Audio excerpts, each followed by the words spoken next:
I think we can all agree as a podcast. Michael smells bad? No. Oh, okay. What were you going to say? Fuck you, Steve. I'm good. Hitler was a bad man. And Nazis suck. we were talking about this earlier. When you were on the phone, we were just like, I think we should go out on a political stance as a podcast and just disagree with Nazis. Really come out of left field and be like, hey, I don't think I like those Nazis. I don't Controversial agree. topic. Not a fan. Not a fan of them Nazis. Yeah. You know, kick up a little dust with that, you know what I mean? Yeah. No, we're gonna ruffle some feathers. I'm gonna ruffle some more feathers. Never been a fan of sauerkraut either.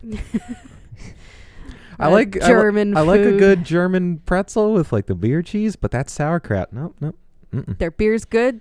Their cheese is good. Their pretzels are good, but I draw a line at sauerkraut. I draw a line at the sauerkraut.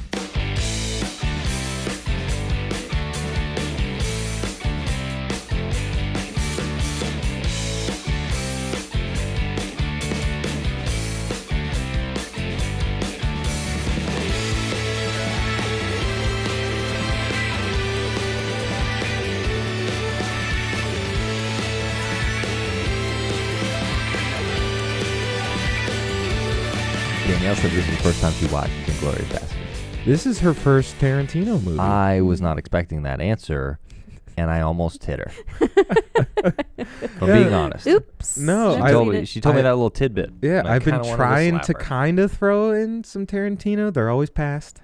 She's Well, passed. all right. They're long movies, They're long and movies. usually involving a very like intense story. Yes. Like not like obviously this isn't like completely serious and there's comedy and stuff, but like it's still like it's a heavy subject matter. Yeah. So, you know, sometimes I'm just not in the mood to casually sit down and watch a 3-hour movie about a really heavy topic. Yeah. Sometimes I'm in the mood for a movie, not like Oh, a movie. shit. It's like I'm laughing, but that's just to stop the tears. Right. Which, for what was going on the screen, pretty funny movie. Oh my God, dude! Brad Pitt makes this movie. Yeah. Him and Christoph Waltz make this movie. Tarantino's good at casting. And then all the other people in the film are pretty good too. Yeah, but definitely Brad Pitt. I mean, they all did a fantastic Yeah, job. he's the comic relief. Yeah. Oh my God, with Pretty his little funny. cocaine stash, and he's just. Now, what the fuck are you trying to tell me? He's great. I love him. So if you couldn't tell, we did Inglorious Basterds. We took a hard turn from our last couple episodes. We stopped the car just short of Nostalgia Town, and we took a hard right into violence. Remember Beating World people War to death. II. Yeah. What a time. What a time to be That's the not alive. natural Yeah. progression of things. Yeah. Silly, It's like, silly. You know, we're violence. we're watching princesses fall in love, and then we're also watching Donnie beat a guy to death with a baseball bat. You know, Knocks it out of the park. different strokes. Scalping Nazis. Oh my God. You That- know, Do we want to mention that this is the 2-year? Oh, yeah. We're Good point. recording this on our exact second year doing this. Yeah. Yeah. That's kind of neat. Yeah. We But- started exactly 2 years ago. Exactly. To the day. Yeah, Yeah. we recorded Right. Yeah, first our on first this day. episode was recorded today. I think we did 3 of them, right, in a row I before don't we know. even released anything. We kind of took off with a little gusto doing it too. Yeah, because we wanted to have something up to where like we could post 3 right away, and then like the next week we were. I remember right what in. they were too. Yeah, what do you got? Ready for this? The Oh, first boy. one was The Green Knight. The second one was Departed. Departed. And the third one was Texas Chainsaw Massacre. Oh shit, that's Hell still yeah. our most viewed episode Is it? Texas Chainsaw. Well, on Spotify. Yeah, that's our cool. that's our most viewed. I don't know what we did with that, but It was a garbage episode. yeah, oh my God, yeah, The first ones were really bad. yeah, Yeah. with our single mic for the 3 of Right? us trying to That was- lean This one in. right That was good. That was good. Yeah, But yeah, so this week, you know, we watched a long movie. I had to watch it in sections almost because yeah, ran out of time one day. It's a long movie, 2.5. yeah, 2.5 hours. 2 hour 40 or something like Yeah. that. Yeah, something like that. It's a long one. Yeah, like Tarantino, I don't know what his fascination is, but he doesn't make short movies. Like, No. I don't think any of his are sub I feel like 2 hours. for somebody like that has that much creative output, Yeah. he probably wouldn't feel like he did the story justice if he didn't have that many options to go with it. Yeah. Right. And he has that style where there's multiple stories going on, Mhm. and then they all like converge at the end. So you have to take more time to explain each story. Right. Yep. Yeah. Well, like I know you haven't seen Pulp Fiction, but we will fix that. You'll have to see it at It's least on the once. list. Who? No Inglorious Basterds. No. This was her first Oh, Tarantino movie. no way. Yes. Yeah. Oh, I didn't. You just said you'd never seen this one. I assumed you watched all the rest. No, No. she First This was Tarantino her film. first Tarantino film. All right. Well, Wow. you know, again, I'm the Wow. more movie newbie, I guess, Yes, you're our movie with a lot of virgin. things. But I've seen a lot of movies in the past, however long we've been 12 together. years? Right. At this point, No. 17? 7 years. We'll be dead soon. And It's it is fine. funny. Every once in a while, I'll run into a movie and be like, "You haven't seen that, Steve?" It's Yeah. like, we've seen 99% of the same movies. Yeah, if we're usually. being honest, yeah. Well, yeah, Yeah. it helps when we have the same taste. Yeah, Steve pretty much watches at least one movie every day of his life. So Yeah. It's a good way to live. It's good. Yeah. It's good. It's good for me. Yeah, but what did you think of your first Tarantino experience and how he kind of throws his freaking stories in your face? yeah, I mean, you can tell right off the bat, even though I, again, like haven't seen his movies and I don't know where it was going. Yeah.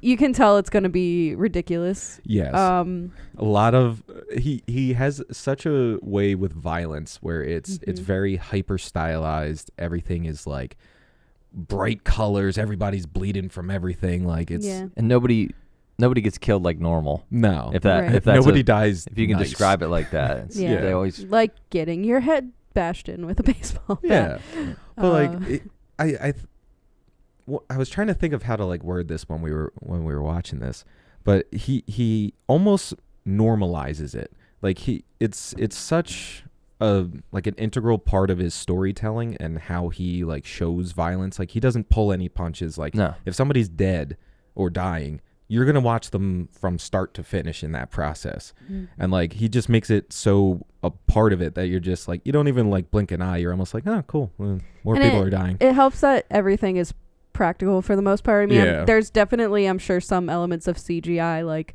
Right. you know, they're like when they're like mowing down the mob of people. Yeah. Like you see like And bullets like going into their back where you're like, that's probably just like a little bit of CGI there, you know, because you Yeah. can't really squib actually up people. yeah. well, you can.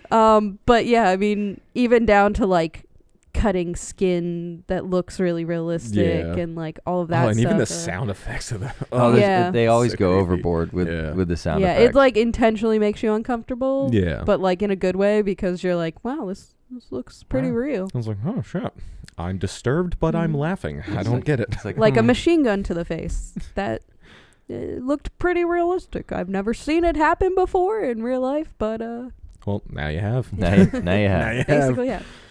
Oh my god. But yeah, well, it was like you're saying, like he tells his stories in different parts and, you know, it's all different storylines coming together. So like our first opening storyline is I'd say one of the more brutal openings to one of his movies. Like Mm. it like rips at your heart cuz like yeah, it's brutal in a different way. 'Cause, Yeah. a lot of his films start with something crazy going on, and this Right. is something crazy going on, but it's calm, Mm. very calm until it's not. until it's absolutely not, Yeah. and then it keeps that height even as she's running away or whatever. He still Right. like yells after her type, so it Oh, like goes God. up and then just stays that way to the Mhm. end of the But chapter no, or whatever. Christoph Waltz plays the best villain. Yeah. Like he's so likable, but he's a scumbag. Like you have to hate him, but like it's the villain with good etiquette. It's Yeah. the It's like the classy villain. the villain with a bit of debonair in him, where Yeah. it's like, okay, I see why he's the villain. right. No wonder he's good at this evil thing. He's got a brain in there. Yeah, Yeah, like he reminded me of like a James Bond villain. Like yeah. he's just like all he needed was a cat in his lap. He's like, oh yes, that's a bingo. Well, it's funny you mentioned the cat in the lap. He kind of had his own version of it where everything when he's being introduced to us is very mechanical. So he has like that pen that he writes. Well, he's got to get the box out and then open the ink. Yeah. So he has to do the process to write. And then the other thing he's going to do is smoke. And he's got that huge pipe. Like so like that's got like kind that of nice his modest one. That's kind of his petting the cat, where he liked his mechanical things, and you're like, okay, so he's pretty smart. He's a bit odd. Right. Oh, okay. He's such a, he does it in such a way, like, you can never get a read on him. You never know if he's just like, if he's a member of this party because, he's just good at his job. He has no affiliation, doesn't really care what they're doing. He's just good at what he does. Right. Or if he actually believes in what he's doing. Well, and it's interesting you bring that up because at the end of the film, you're like, did he even... Yeah, was that just care? A job to him? Yeah. Is he even that evil? Yeah, I was gonna say I thought that's the case when you find out at the end, everything that unfolds, and he's trying to save his own ass, right? and his friends, Yeah, but just like to go off of that, like, because he, in the beginning here, like he's interviewing the farmer, and he's like, what have you heard about me? Like, what's my nickname? Like, no, tell me. Like, I really want to know. And then at the end, when he's talking to Brad Pitt, he rejects that name.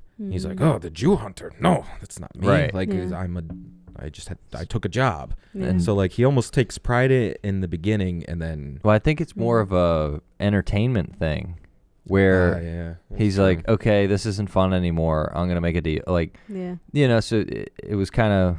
I'm going to go in and act this way because they're going to be super uncomfortable and then be creepy as hell the whole time. And it also shows how, like, he can see what's going to happen, and he can kind of tell, like, yeah, they're legit about this. They're actually going to, go through with this whole plan. So I'm going to get on top of it, and I'm still going to end up being the good guy. Like, he always just wants to be, like... Yeah, he's got to be on the winning side. Yeah. Right. Why not? Towards the end, I'm sure that was more towards the end of World War II.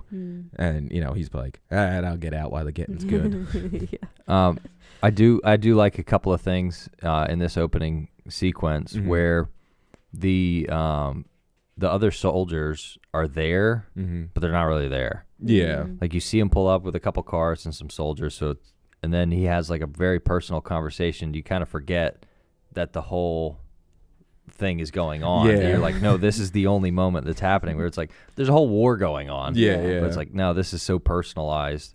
So like, I don't know, that was kind of neat. The other thing, when he asked for milk, like that's hilarious. Yeah, he's like, oh, fetch the finest wine. He's like, no.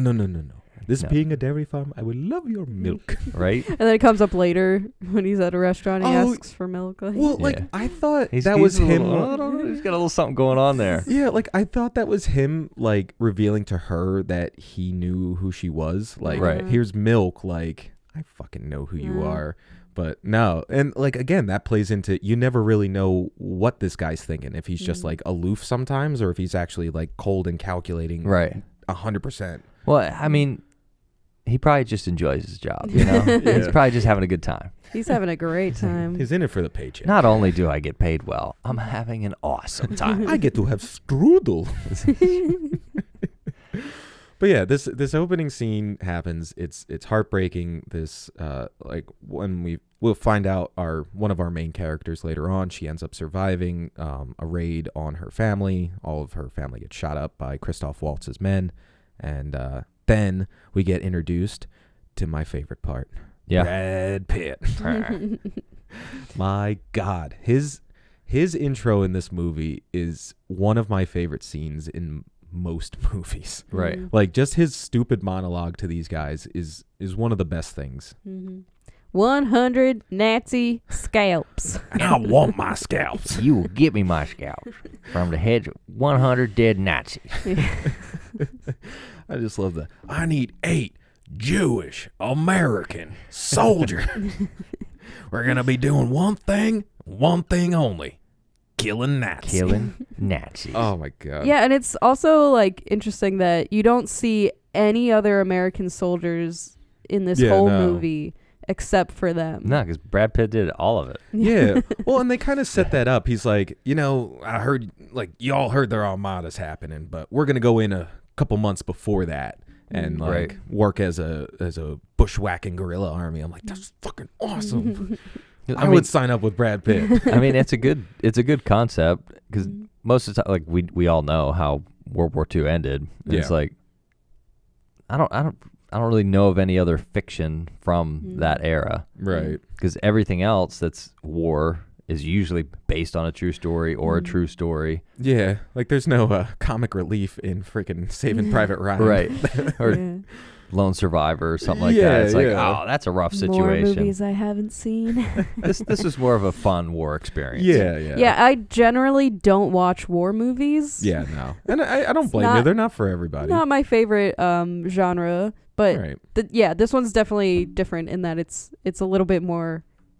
It's more about the story than the war. Yeah, it's definitely about these characters and their situations throughout the war, and not so much about the overarching war. Right. I love it. Should we talk about the level of luck that woman has to escape? Yeah. And then end up owning a cinema and doing very well for herself, and then running into somebody who reconnects her back to Oh my God. Her family's killer. What's his name? Frederick Zola. Oh, we have a cat here. Hello, cat. Kitty, what did you think about Frederick Zola? All right, you're No. terrible at podcasts. No, terrible. Yeah, but no, he's such a smarmy little bastard in this movie. I love it. Yeah. Get the heck out of here. Get out of here. We're trying to have a conversation, hot damn. Get down. This is what it's like having a cat God, and a podcast. how rude. Anyway. Yeah, he plays such a smarmy little asshole. Like Oh, you're supposed to not like him. Yeah. And like I love when she finally like sticks it to him. She's like, "Are you so used to all the Nazis kissing your ass that you don't know what the word no means? Like, get the fuck out of here." I'm like, "Yes, lady." Yeah.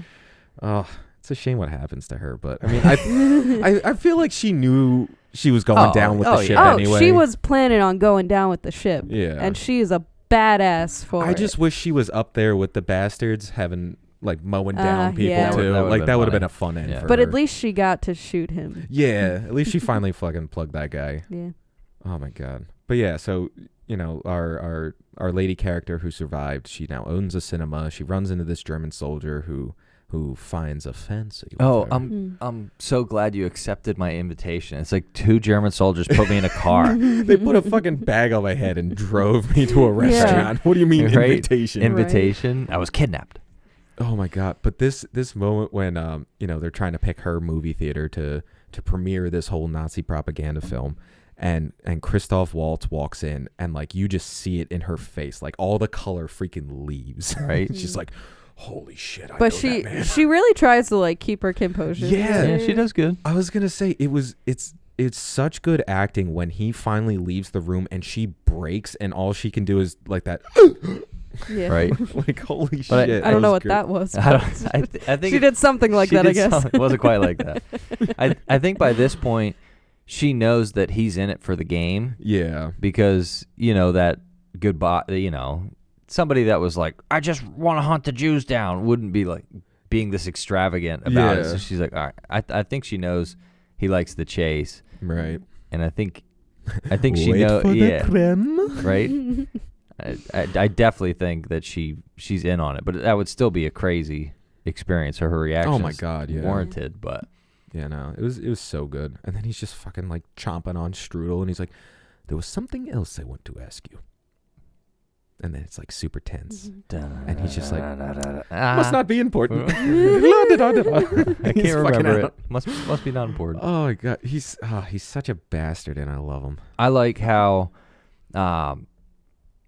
they have that kind of secret and nobody else in the room knows. Mm-hmm. And like he doesn't give it away or anything like that. So like they have a little secret, and then he's like, now I'm going to talk to you in private. Yeah. He's like, okay, we did see how I was civil there. Mm-hmm. Now you are going to talk to me. Yeah, I just love even the Zola guy is just like, well, you have a reputation. Like, should we be worried about you talking to her in private? And even like the Goebbels guy is like, dude, you seriously do have a reputation. Like maybe pump the brakes a little bit. people have actually been saying. Yeah, no. Like even we're scared of you. Like, chill out, buddy. We run the joint and we don't like you. Yeah, no. And you can also notice that like he only goes from 0 to 100. Yeah. Like he doesn't like slowly torture you or anything like that. It's just playtime, 0 to 100. Playtime, then killing. Yes. Yeah, he plays with his food and then he just fucking snaps its neck. Yeah. Oh my God. But yeah, and then we also find out that the Bastards have been creating quite a name for themselves in France right now. Rounding up a crew, killing some Nazis. And with the survivors of their attacks, they carve swastikas in their foreheads with the knives. Yeah, because he doesn't want them to be able to take their uniform off and like blend into society. Talk about a fucking badass reason. Oh yeah. Like he's like, I'm not gonna kill you, but I am gonna mark you for your life. It's like, what you gonna do with that uniform? It's like, yeah. You gonna burn it? we thought you'd say that. But we can't oblige that. I just like, oh, this man wants to die for country. Oblige him. Oblige him. But yeah, so Friggin' exit. Yeah, you find out that they're basically creating a stir amongst the Nazis, and that they're like this insane group of people, and they're cutting people's heads off. They're like destroying, cutting their scalps off. Yeah, scalping them. And you give me my scalp. Did you notice they all have rings around their belt with all the hair? All the scalps. Yeah. Oh yeah. Like this, that was the first time I noticed that. I was like, holy shit, they're actually keeping the scalps. They were like throwing them in a big pile too. Yeah. But yeah, so they're being a guerrilla army, and it's freaking awesome. And then we get a little bit of the other allied powers kind of entering in here, and we get the British now stepping in with Mike Myers. I didn't freaking realize he was in this movie. Oh yeah. That was, oh my God. And he's even acting like Austin Powers, like, oh yeah. He's an odd guy again. He's I don't think odd. He plays any normal characters, but yeah, he plays this British commander of some sort. Yeah, and they've got their own secret mission. Yeah, it's crazy. Yes. And he brings in Michael Fassbender in this part, and he brings him in because he's like a master of cinema. He was a director or whatever, a film critic, and he's very smart in like German in theater. So they need to bring him in because they need some expert for this plan. And he says, what does he say? Tell me your credits. And he's like, oh, yeah. Well, I did a literary paper for such and such, and I've had 2 books published. I just love it's like, well, if I must drink a scotch and flat water, then a scotch and flat water I will drink. I know. It's like, that's how I'm going to start talking. Yeah. It's like, what shall we drink to? It's like, down with Hitler. It's like, okay. To all of yeah. Down with Hitler. All the way down, sir. All the way.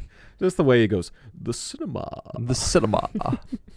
You're like, all right, man. It's like, all right, you fucking pretentious and bitch. Then you look at his other films, and you're like, he's had crazier characters in his other movies. So it's like, this guy's over the top, but a good You never forget he's the British part that's helping. Yeah, it's kind of nice. Yeah, but they basically tell Michael Fassbender, like, hey, there's going to be this German premiere. All the heads of the fucking Nazi party are going to be there. We're going to try and sneak some people in and take them all out. All of the rotten eggs in one basket. So I will say I got confused here because I thought that it was like all happening in the same day. And I was like, how the hell did they coordinate all this in a day? And then I'm like, when we were like getting towards the end, I was like, no, this is not happening in a day. Yeah. The reason I thought that is because they asked her, like, can you do a private showing tonight? Right. And I was like, wait, are they? Yeah. So I got the timeline mixed up, and then I couldn't tell how long it was, like, from that to then them having this big premiere. Yeah, it must have been at least a couple weeks, but like. Yeah, because they had to like plan all this out, and and the Bastards went in a couple months ahead of time. Yeah. Right. And it'd been a little while for them. Yeah, so they drop Michael Fassbender in to get united with the Bastards and get him part of the plan. And Fucking Brad Pitt is dressing him down. He's just like, why the fuck did you set up a meeting in a basement? It's like, for just conveniently the biggest movie star in Europe is, an Allied sympathizer. So right. But this is like why I like these characters so much, because like Fassbender comes in and he's obviously the odd one out, and like he's obviously like a little flustered, panicked, like this is probably the first time he's done something like this.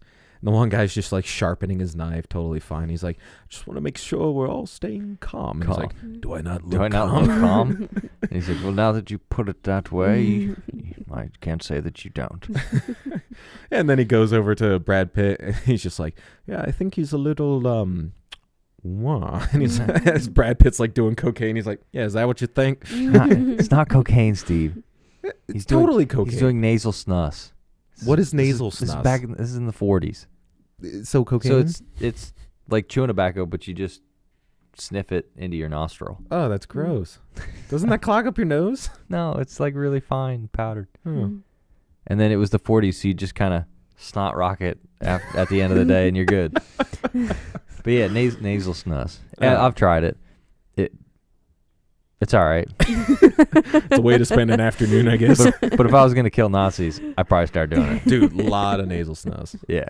Oh, my God. But no, I like, and then, it's just more set up for them going into this basement. And like, the thing with Tarantino is like, his scenes are just long. Like, it's a lot of dialogue. It's a lot of setup. And a lot of detail. Mm-hmm. Yeah. A lot of stuff. Yeah, like it gets kind of slow for me sometimes, and like a little bit hard to pay attention to when like it's a bunch like of this setup. bar scene kind of drags for me a little bit. Yeah. Up until like the whole climax thing happens. He's like, "Say avida saying they are Nazi balls." Yeah. Right. But I mean, that's what makes the movie like have anticipation and suspense. Yeah, and he really everything. builds up, and like there's a lot of pressure because like they're sitting there talking, and they're freaking out on the German soldiers that happen to be there, and then a freaking SS officer was there, and you didn't know. So now the fucking tension could be cut with a knife, and he's starting to question them, and you're like, oh fuck, are they gonna get found out? Like what's going on? And you know, like it's a Tarantino film. Everybody's gonna die. Everybody's gonna die. Everybody in this basement's dead. But you just don't know. Like, can't. Is there going to be a survivor or like? But I just when it finally hits the fan and everybody's shooting everybody and it's fucking ridiculous. The one bastard is like literally stabbing the guy in the back of the head, and he's just taking bullets to the back, and he's still just stabbing him. Hell yeah! Oh my God, it was freaking ridiculous. And one German ends up surviving. Brad Pitt comes in, and he's just like, got ourselves a Mexican standoff. It's like, what do you mean? It's like, you got a machine gun. That wasn't in the deal. It's like, you shoot me, I die, whatever. They got grenades up there. They throw them down here. You die. Mexican standoff. Oh, my God. But yeah, so they rescue this famous German actress, and she's going to get them into this movie premiere after a little bit of persuasion by Brad Pitt. Yeah, because she takes a round in the leg, and they take her to a vet to get it fixed up. I was also confused why he was almost like interrogating her when I thought that they were kind of like on the same side. But she was recruited by the British, and the Bastards were just kind of brought in on that plan. So I think they didn't really trust her, and they were distrusting of Michael Fassbender too. She's kind of like a double agent. Yeah, sort of. so she was a double agent for the British, but like Brad Pitt was I think his main suspicion came from just like the fact of the meeting place, and 3 of his men died, and why'd you take him to a basement full of Nazis? Yeah, exactly. He's like, I thought you said this was being like a clear, safe place for us to meet, and you fucking walked him into an ambush. The one soldier's wife ended up having a kid, so they gave him the day off, him and his buddies, to celebrate, and then it was full of Nazis. Well, a bunch died though. Yeah. I love that the one was drinking out of a boot, like a literal glass boot. Glass boot. Das Boot. I want a boot. Can we get a boot for the show? No. Damn it. No. Well, fine. Just ruin all my fun ideas. So this, unknowingly becomes the reason why she gets found out. Yes. Because she's got a cast on, left a shoe behind. And a freaking her note signature, with her name. Right? It was this part didn't take the great detective, a whole lot of brain power for this one. She left her shoe and signed her name. Yeah, I just love, like, he finds the shoe and he's like, everybody out. Everybody out. I need to sniff But this. yeah, but if he makes that evidence known, then he doesn't get to play the game at the theater. So he's not. I see. He's not going to let anybody in on it. That the most famous lady, he wants that for himself. I want that game. I want to play the game with her now too. Yeah, because that's like a super famous person is now involved in my game that I like to play. Yeah. Right. And like they come up with this cover story for like, oh, we'll wrap your leg in a cast and we'll just say he's like, well, you Germans like climbing mountains, whatever. You fucking fell and broke it. So, I forget which character it is, but they refer to like an old movie as his name or whatever. Yeah. And that was an old European film about mountain climbing. Oh shit. Yeah. Okay. So like it had like Tarantino does stuff like that, and I think it was Michael Fassbender when he's giving his fake story references that film. Oh yes, the whole skiing that thing. film is about a mountain climber. Okay, So that's where that ties in. Because he's like, and the director thought he was so handsome he gave him a close up. Yeah. Yeah, that movie's about mountain climbing. Nice. Yeah, I like some that. weird stuff. I like that little behind the scenes now. Yeah, a little behind the scenes there. That's pretty cool. Pretty cool. Pretty cool. I like that. But The other crazy behind the scenes thing that I didn't notice until I saw it on the internet and then watched the movie again and then was looking for it because that's how I find most of these things. There's 2 dead dogs in the vet.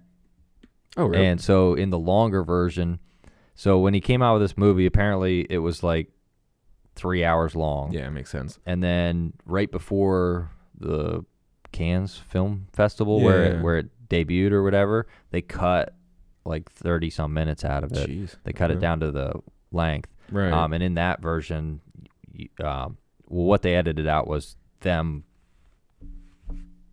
fear-mongering the vets into fixing her. Oh, so like I they came see. in like because they're sitting there in the shot and there's 2 dead dogs, but they just cut out what happened before it. Yeah, But I didn't notice that until I saw that was a thing and then looked. I was like, oh yeah, there's a dog with a bullet wound in it in the background of this scene. Yeah, because I did wonder, like, were they working with the vets or did they just like fucking show up there? Like, because that scene just kind of happens of them in there and they're coming up with this whole plan. And you don't really think about it. Yeah. And then you're like, oh, that was a 7-minute longer scene or something like that. And then they chopped it out. Yeah. Stuff like that's kind of cool. Yeah, it's fun to see like the context that they kind of leave out and they just let you be like, because it didn't "All right, matter. They're in a vet now. It doesn't matter how they got there. They're in a vet now. They've got machine guns. So they can kind of do what they they can want. go wherever they want. They can kind of do what they want. Oh, but and then so Hammerschmark or Van der Hammerschmark. I really like that name. Yeah. I want to say that more. She's got her cast high heel on. Yeah. And like when she's laying down the plan, she's like, all right, you guys will be from Italy, like don't even talk, like whatever. Right. What's your best language? Well, English. What's your second best? I don't really have them. What's your third best? Italian. All right, we're Italian. Yeah, I love. He's like, well, I speak the most Italian, so I'll be your escort. He kept saying Italian. Italian. He didn't even try to like get rid of his accent. I love it. Grazie. Grazie. It's so blatant. Yeah. Yeah, that it's like very obvious to But they're What's his all at a level that likes to play the game. So they're just like, we kind of know. We're trying to do something here. You know we're trying to do something. Can you stop us and not disrupt the party? Yeah. No, I thought he's just like, well, it's like, Captain, I don't speak Italian at all. He's like, yeah, like I said, third best. Why don't you just shut up? Why don't you just shut up? But of course, oh, I heard it mountain climbing. and he just starts manically laughing. Yeah, because he knows this whole time. Right. What's He's just going on. hamming it up. I think Hamming even it up. she realizes at this point, That like, he knows. because you just see like the laugh like melt from her Yep, face. she's like, the gig's up. Fuck, he knows. Yeah. All right. They're not stupid, but I mean, I do not mean to laugh at your misfortune or misadventure or whatever, but why would you do such a stupid thing like learn how to mountain climb? Yeah. It's like, and where was this mountain? What time of day? Right? What did you eat for lunch at the top of the mountain? Yeah, he's just doing all those like questions where you can tell he's looking for her reaction more than her answer to the Exactly. question. Right, and that's the fun for him. Yeah, because he can read like your expressions. Yeah. And then everything. He likes putting you in a loop, and then he's cutting the loop. goes down the line, pokes all three of them. Yeah. What's your name? Where are you from? Oh, He's bullshit. like, say it again, say it again. Let me really hear the music in it. Gorlami. Gorlami. Gorlami. Margarete. Margariti. Yeah, when she's introducing him, it's like, Yeah. Pepe de Coco. De Coco. De Coco. Oh my God, it's great. But yeah, so two of the bastards make it into the theater. Brad Pitt and Van Schmark are still out talking to Christoph Waltz, and he pulls her in for a private moment. And Brad Pitt is just left standing in the middle of this theater. He's just kind of like holding his champagne. He's like, shit. Shit. So they have a plan. Yes. To we see it described with the cinema owner. It's like, well, we're gonna kill them all. Yeah. Obviously. Yeah, I was gonna say we kind of skipped over that secondary storyline. So there is the girl who owns the theater, and then the guy who works there too. Mm-hmm. He is in what way related to her? They're definitely lovers. Like, yes. Oh yeah. They she make says. I thought they were like cousins or something. Yeah. No. He worked He when was it was employed, the other owners. Yeah, he was employed by the aunt. So he's a uncle. legacy employee. Yes. And the only one. Yeah. And it's because they're lovers. They love each And other. it only takes two people to run a cinema in 1940. Yeah. Just two You can people? only play one movie at a time. Yeah, it's one movie at a time. Seats 300 people. You only need 2 employees. Back when movies were an experience. Right? But yeah, so they, are coming up with this whole plan to burn the movie theater down. I freaking love how badass that is. Yeah, and so they also like came up with this plan entirely by themselves, like regardless of everything else Right. that's Yep. happening. It was completely independent. Yeah, which is Very convenient. yeah, Which is Very, super it's just convenient. super Yeah. convenient. Because when you think about it, it's like even if Christoph Waltz stopped the bastards there, like the thing still would have burned to the ground. Yeah. So it's like it's both, kind of ironic. Both things are inevitable. Yeah. It's like it was gonna happen. Everybody's gonna die. He's gonna catch her, but yeah. these Nazis are gonna burn to death. Yeah. But so they come up with this plan that they have a bunch of this film stock that is super flammable, as told by Samuel L. Jackson. Yes. He comes in with the narration There's like a couple, out of nowhere. There's a couple of these things in there, and then the guy, his most famous one would probably be from Reservoir Dogs, is the colonel on the radio later. Yeah. And then I think that Tarantino's in the film twice, I think. Yeah, he's and there's a somewhere couple. I think there's one or two other actors that play multiple characters. Oh, really? Like the guy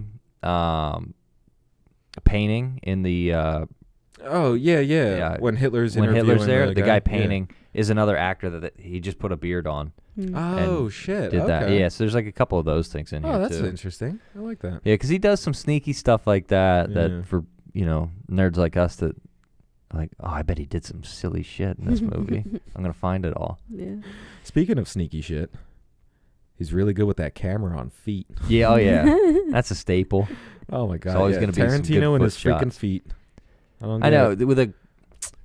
Out of left field callback to Cinderella. Yeah, that was the most. Give me your foot. Give me your foot. Just the. Like okay. It's like all right. It's like this is gonna get weird. Not gonna lie, I'd choke Christoph Waltz my foot if he asked me. He wouldn't even need to do the finger thing. I'd be like, yeah. It's like, show me your foot. Okay. Okay. It's a little stinky. It's a little stinky. I didn't get to wash my feet today. It's 1940. Everything was probably a little stinky. Everything's a little stinky during wartime. Yeah. But just as another little behind the scenes that you we might got find more interesting. So when Christoph Waltz uncovers her and he starts choking her to kill her, the close-ups on the hands are actually Tarantino, because he didn't like how Christoph Waltz was choking her. He didn't think it was believable enough. So he's like, for the close-ups, I'm gonna choke her. The actress went out for a bit. Yeah, but they did it once, and he choked her unconscious, and she woke up and she was fine. Jesus Christ. But I mean, you can kind of tell in the movie. It's like, oh, he's choking her to death. Well, it's because he choked her. Yeah, pretty. Like that was the one thing I always remembered about this movie. I forget where I heard that, but like people were like, "Yeah, he didn't like how Christoph Waltz was choking her. He thought it was too like He was too either soft, too soft or too heavy or whatever." Right. And So he's like, "The only way I can get it is to know that I'm doing it. I Right. know how hard somebody should be choked." if I was making a Jesus movie, Christ, I'd dude. want to do the choking too. Let's be honest. All right, remind me not to make a movie with you. So Involves we're making a choking. movie after this. Mm-mm. Oh, God. I will not play the victim. Yeah, so Christoph Waltz kills von Hammerschmark, and he picks up the phone and he goes, "The man in the white smoking jacket." And then Brad Pitt just gets tackled from 4 different Yeah. sides. Just gets hammered. Oh my God. Yeah, so Brad Pitt gets pulled out of the theater along with BJ Novak. I don't know where he was in this movie. Yeah, he doesn't show up a lot. Yeah, like he's Kinda in the there, background. but He's in it yeah. throughout, but doesn't really say much until the Until that final scene with him. till the interview or Yeah. interrogation or They whatever. call me the little man? I know. I thought that was funny. I was like, wow, it's the same thing you did in The Office. Yeah. It's like that same.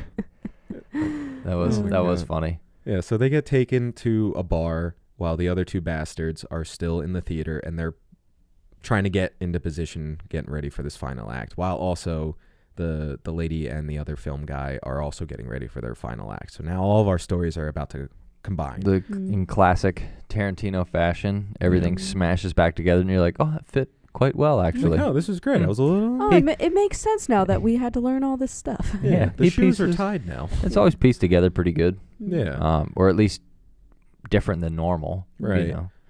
Now, like, I haven't seen, like, all of his stuff. Like, I haven't seen, like, Hateful Eight or Once Upon a Time in Hollywood yet. What? Yeah. No, I haven't This gotten is around to that. terrible. I know. I'm so sorry. I've seen all of it, Of course. more than once. Yeah. Well, I want to see the Hollywood one. Speaking of Once Upon a Time in Hollywood, Yeah. apparently the original script for Inglorious Basterds was Once Upon a Time in Nazi Germany. Well, I mean, that's how he starts it. And then, It's like a long time ago in Yeah. fascist. like, that was going to be the name of it. Yeah. And No, then that's he- great. But he used that in another film, Once Upon a Time in Hollywood. Yeah, because like Kinda neat. he had that whole like 11 films thing. Yeah. Like that was his whole like go about it. He was only going to direct 11 films, and he had them all pre-planned of like, all right, this is going to be my 9th, this is going to be my 10th, whatever. That's insane. Yeah. Yeah. And I think Once Upon a Time in Hollywood is the last one, or does he have one more? I think he has one more. one more. Mm. Okay. And that's it. Yeah, and then he's done, and then he wants to move on with his life. He really set a 10-year plan and Yeah, sticking he's to it. stuck Well, to it's it. more like a Great. 40-year 40-year plan. But plan. God, he started a while back, right? yeah, in the 70s, I think. Jesus. But yeah, so Brad Pitt and BJ Novak are now talking to Christoph Waltz, and he's trying to negotiate with the generals and Cutting a like, deal. Mm. yeah.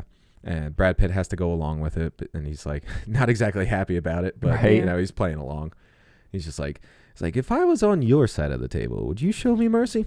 Nope. Nope. Not at all. And I like how they all stayed themselves. Like, he was kidding around, but also Yeah. deadly serious. And Brad Pitt was still dry. And Yeah. Mhm. And again, it's hard to read like what Right. his intentions are with it, and Yeah. you think that he's gonna, turn around and try to kill them Right. at the last minute.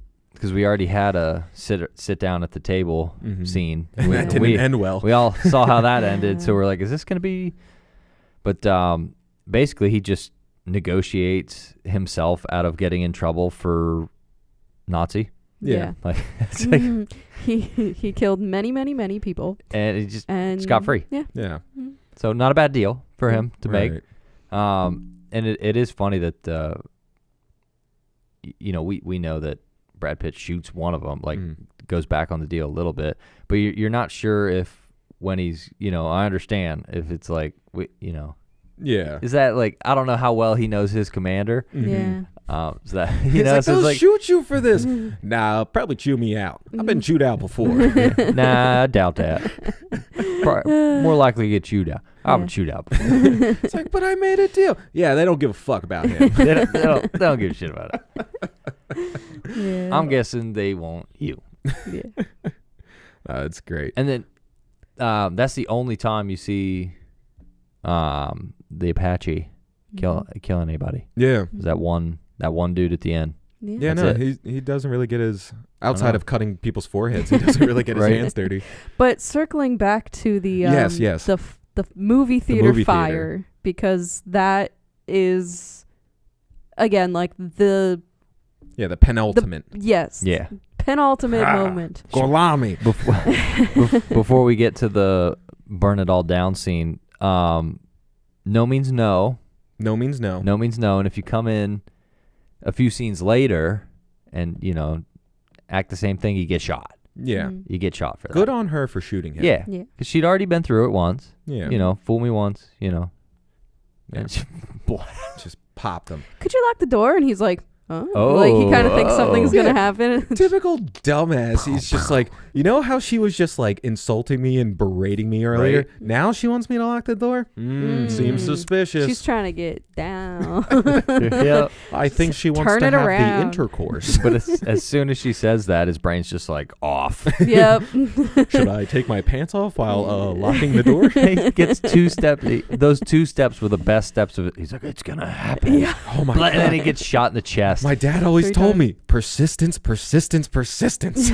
And the first time I watched this movie, I was surprised that he shot her. Yeah. I was like, no. I actually called that. Like, literally, he was on the ground and he's over. And I'm like, oh, he's got a gun. Yeah. Definitely got a gun. She was like the one character. I'm like, she shouldn't have died. Because she already went through the Everybody. shit. Like, it just Yeah. sucks that they put her through it again. But like you said before, she was planning on going down with the ship. They locked all the doors from the outside, so there's no way getting out. I just wish she went out on her terms instead of that fucking scumbag's terms. Yeah. Well, That's all. She got to shoot him at least. Yeah, at least she shot him. But, like, it just sucks that she had to take 4 to the fucking chest for him. Yeah. Right, and she makes her own propaganda and clips it into the... God, Yeah. that's It's so so funny. badass. Because Hitler's only in the film twice, Mm-hmm. and the first time he's like kind of pissed off. Yeah. And then the second time he's kind of pissed off. Yeah, he's like giggling like a schoolgirl during the thing, and then she, I like when he goes, "This is your best film," and he's like, "Thank you," and he's like crying. Starts tearing up. But that was, that was your God basically saying you did a good job. Yeah. And you were trying to do such a good job for him. That guy did a great job. Oh my God. He deserves a raise. You made that movie really good. I just love when When the the two translator touches him on the Yeah. shoulder. Oh, this is what we've been working for. Dirty Nazi. oh Too my bad you're God. on the wrong side of history, Too buddy. bad you're Oh about my to God. get shot 48 times. Yeah. No, and then like when the 2 bastards are like getting started in their plan, and the one's like signaling the other one to leave the theater, and he's like, "I'm watching the movie." And he's like, "No, get over here!" And he's like tripping over all the Scoozy. And Tarantino fashion, you don't see him start doing that, and then you see him walk up the aisle. Yeah. You watch them have to go past 12 people to get out. yeah.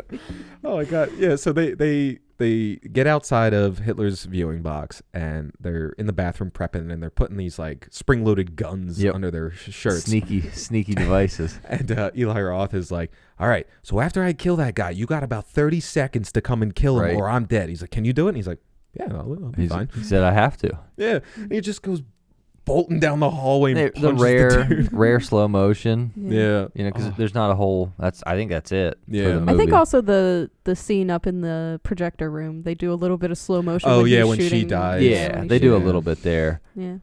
But yeah, so they get into position. The film goes off, and the girl gets her revenge. And like, I just love, this is the face of Jewish vengeance, and then the whole thing fucking Right. explodes. Yeah. Ooh. Throughout, this scene's progression, you can see her face still kind of on the in the on the smoke. smoke a little Oh, bit. it's so That's creepy. That's And I kinda love neat. how like they put the pile of the film behind the movie screen so that like the flame comes up from the bottom and like burns the yeah, whole it was pretty screen. So cool. And then, the 2 bastards are up in the box, and they're just gunning Hitler and Goebbels down, and then they're like picking people off in the audience. Yeah. I like the full, like they're in like one of the opera boxes and just shooting, Yeah. and then they have to put another stick in and then just I keep they're chopping taking up. their time and like reloading, and they're just like da, da, da, da, da, da. The fire in the background. It's pretty neat. Yeah, like Oh, they're God. definitely like, oh yeah, we're going down with this too, but we're gonna. Yeah, because they Take have as many dynamite people out. strapped to their ankles, so they know they're dead no matter what. It- So they're taking out as many as they can. Yeah, they're still counting. They still need to get to their 100 each. Right. Yep. They're like, oh crap, I didn't get the scalps. And it's a very much exaggerated Like it's super exaggerated. So much violence. But it's again, it shows the scene through the whole time pretty much, and the whole place you can pretty blows much up. tell everybody dies. Yeah, especially when the dynamite dies. goes off and the whole building is just The front of the gone. building blows out. Yeah, It's the just all guy gone. comes out that Yeah, he circular goes window, shooting out the window. That was fucking great. So this is where we finally get to see, the villain come to terms with what he's done. Yeah. So they're supposed to, him and one other guy drive the truck. Yeah. And then when they get across the border, then they'll get out, release them as prisoners. Right. Then they'll drive it. And this is where we get the Brad Pitt, talking more shit. Yeah. With two very extreme characters that are opposite of each like other. he there's no way he would have just let him go scot-free. Like he had to. Oh yeah, no. Brad he Brad had to Pitt. have the last word. Yep. Yeah, no. He And doesn't let anyone out. It's a super serious scene, but at the same time, that's you got yourself a pretty good deal. Yeah. Wouldn't you agree that I'd take that deal? Would you take that deal? I'd take that deal. He's scalping someone. I'd take the deal. And it just goes back to doing. And I mean, if you did that, you would be very much desensitized to it. So you probably could just have a conversation while you're scalping somebody. Yeah. But it's just funny because you're just like, it's not supposed to be funny, but that was hilarious. Yeah. Hey, go scalp him. And he hands him Yeah, his hands him knife. the SS knife. Yeah, Oh my that's God. good. Yeah. And gives him the riot act with the uniform thing. Oh my God. It's like it's so badass, like coming out of Brad Pitt, but it must be so terrifying to hear that coming, like being directed towards Right? you. It's like, if it was up to me, you wear that uniform the rest of your cocksucking life. But obviously you can't do that. No. So I'm gonna give you something you can't take off. And it is fitting. Well, not really fitting, but it's just kind of funny that they end the film with the camera pointing up from the ground and Brad Pitt saying, well, that's some of my best work yet. Yeah. No, but oh my God, when he does it for the first time and he's like, well, you know how you get to Carnegie, right? Practice. Oh my God. But yeah, it ends with us watching Christoph Waltz like wriggle in the freaking grass, like he's ripping up the grass, getting this thing carved into his forehead. Wouldn't feel good. And it just ends with Brad Pitt being like, I think this is my masterpiece. And then we get credits written directed by Quentin Tarantino, and we got some bastards left. Roll credits. Roll credits. Roll Tide. I don't know. Like, I wouldn't really rank Like Tarantino films. They're all good, but they're all so different that you can't really, depending on what you're in the mood for. Yeah. Like it all kind of, not like to say that they all kind of end the same way, but like a lot of them lead up to a situation much like what happens in this. So Everybody gonna die. And that's what The Hateful Eight and Once Upon a Time in Hollywood. They're both Quentin Tarantino stories. Yeah. You have to watch them, you son of a gun. I know I got to get around to it because I know it like covers like the whole like Manson murders and like all that shit and Sharon Tate. But yeah, they're good. They're good. I just want to see DiCaprio as like a rundown actor. Yeah, he was really good. Yep. And he wasn't in this film. Yeah, Inglorious no, he Basterds. wasn't. I don't think. Well, I mean, the voices of some of the other cast from his previous movies are in it. Right. You know, you got Samuel but less super famous people, I guess, or just different super famous people. Yeah, like the only really big name was Brad Pitt because Christoph Waltz was pretty new at the time. And like I think that was one of his first I don't know if he films. was like new at the time, but I do enjoy when a movie isn't filled with just big name actors. Yeah. It's kind of nice to see like, oh, I kind of think I might have seen him or her somewhere, but like I enjoy it when there's like, I don't know anybody in this movie and they were all great. Sometimes that's nice, but in order to get these characters to come alive on screen, like you kind of needed good casting. And I read something that before Christoph Waltz took the role, he was thinking about like shelving it for a bit because they couldn't find the perfect villain, right, or whatever. And then I guess they took like a whole week and just did casting for that, which like is kind of funny. Like he takes a lot of effort into exactly who needs to be in the film is in the film. Yeah, and I gotta be, I couldn't see anybody else playing that role. Like he plays it so well. Like he's the most hated, likable person I've ever met. Does he actually know like freaking 6 languages? Yeah, he's freaking great. He's wicked smart. Because he does the same thing in the next movie was Django Unchained, and Christoph Waltz. He switches from the villain to almost the hero in that one.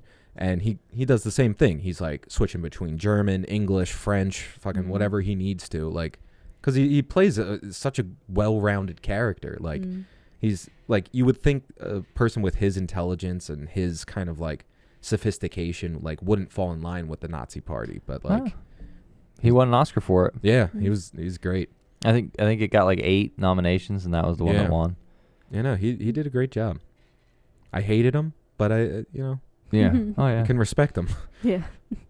But overall, first Tarantino film. That's not a bad way to start. Yeah, no, it's not a bad way to start. More of a lighter one from him, I'd say. Yeah, super lighthearted. Not in a heavy terms of story. Tarantino, that one's light. There's nothing really depressing in the nothing's I mean, it's World War II, terrible things are happening, but it wasn't like depressive. Yeah, kind of. Yeah, it was more of like light. Yeah, it was again not super war focused. There wasn't a battlefield scene or anything like that. Right. And it was more in a positive light in that it's showing us taking down the bad guys. So that's always, a good thing. It paints the bad guys in a bad light, paints the good guys in a good light. Right. That's what you want. And they get to shoot them in a fishbowl. And shoot them in a fishbowl. Yeah. No, it was definitely fun. Well, and that's kind of what, fun one. Like, that's what I almost like about Tarantino's movies. He gives power to the people out of power in the time.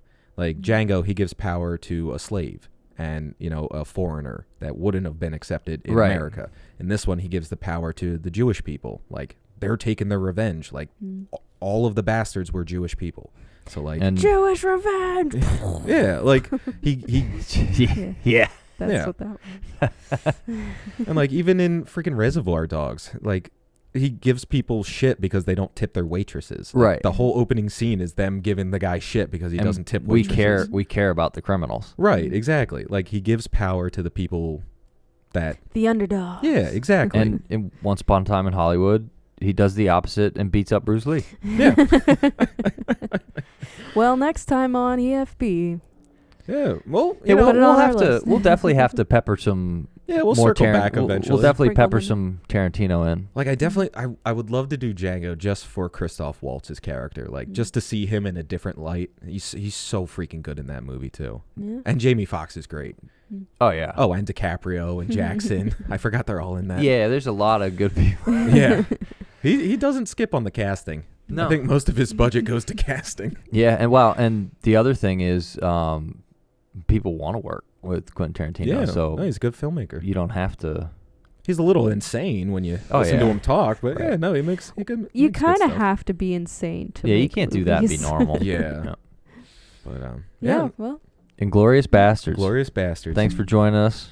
Killing some Nazis. Yeah, and again, taking a stance. Right. Don't really like Nazis. Right. I would say they're bad. The EFB official stance on Nazis. We don't like them. Dislike. No. Thumbs down for the Unapproved. Nazis. Unsubscribe. Thumbs down. Thumbs down. Oh my God. But thumbs up this video. Thanks. Bye. Like, comment, and subscribe if you hate Nazis. And if you don't... we're a little concerned. Yeah, you're saying you like... Everybody better be following and liking this video. If we don't go up like 30 fucking subscribers, I'm going to be very We'll know concerned. who you are. Well, bye. See ya. See you guys.